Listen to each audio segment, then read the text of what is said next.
Imagine, why would I protect myself like this? Why? Like, imagine physically, why would I protect myself? Right? It's because someone's trying to harm me or I'm going to get hurt.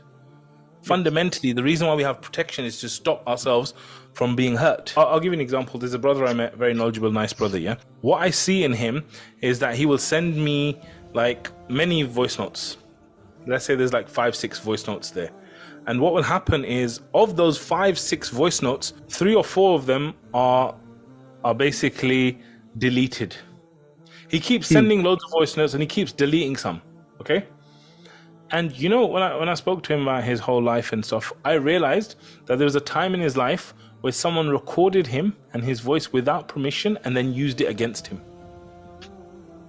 So now he's very cautious about what he records in voice. Is that a coincidence between what happened and what he's doing? It's basically the exact reason why this is happening.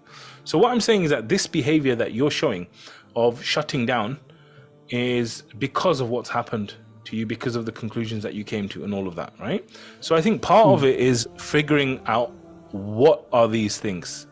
Like, why is it that when I'm sitting down with someone, I'm saying to myself, look, I better keep quiet, because if I say too much, this person might hurt me. This person's going to have ammo against me. This person's going to attack me. This person's going to exploit me. Second thing is that you say you're very hard on yourself when you're making mistakes and stuff. Well, the number one mistake you're making is actually not trusting people, right? Like, you don't trust people. So why is it that you don't trust people? That's another big question for you, right? So for example, let's say that someone's been sexually abused in their life. It's very common for someone like that to not trust people generally. So in the same way, you need to ask yourself, like, why am I not trusting of people in conversations? Because yours seems more like a conversational thing, right?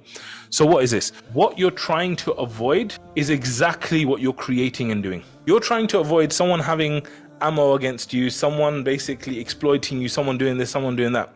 But your behavior is creating exactly that. Why? Because you're doing all this closed off stuff and you're like not responding and not talking and not doing all this stuff, right? So when they walk away with ammo. Their ammo is, this guy's rude, this guy is arrogant, this guy doesn't care about anyone except himself, this guy's antisocial, this guy's this. You just give them all the ammo you possibly could. Then you need to stop doing this. You need to transform this and turn it around on its head, right? And you know, I've got to tell you someone, because I'm someone who I would say is on the other spectrum of where you are, right? Like, I think, by the way, I don't think extremes are good anyway, right? Like, you might be on the extreme where you don't give no information, you pretend that you don't know the person at all. I'm on the other extreme. When I meet someone and like I'm going like normal with that person, and we're like, that guy, within a few moments, inshallah, he will feel like I'm very close to him. He knows me very well. And also, like, I'll share stuff with him. I'll be very open, and he'll feel like I know him, and he'll feel like I'm friendly and all these things. Okay? And I do understand the risk of that, by the way, right? Like, I really, really do understand the risk. But you know what? I'm willing to take that risk. You know why? Because when I'm sitting down with someone, there is a purpose and an objective to my interaction with that person. I'm not focusing on myself. I'm not focusing on my ammo, my exploitation, my bad things, my negative things. I'm not focusing on any of that. I'm focusing on the other person and what I can bring to their world. Your focus is completely on you. Like, what can I restrict? What can I hold back? What can I make sure that I don't tell him? What can I ask him first? What can I make sure? The focus is all wrong, right? So fundamentally, the first thing is that you need to know that this is a very, very serious thing. And it's one of those things that's going to ruin your life. It's going to ruin your marriage. It's going to ruin your relationship with your in-laws. It's going to ruin everything, right? So this is very serious as a problem. You need to take it very, very seriously. Yeah. Secondly, you need to know that the approach that you're using currently is achieving the exact opposite to what you actually want to achieve, right? And thirdly, what I'm saying is that me being someone on the other extreme of it all, I'm saying to you, I would much rather be on that side. Why? Because this other side, I would say, is much better akhlaq, is much better experience for the person that you're dealing with, and fundamentally, I'm more happy myself, right? So what I would say to you is that you need to try and make a shift now towards the other side. And it's very simple to do this.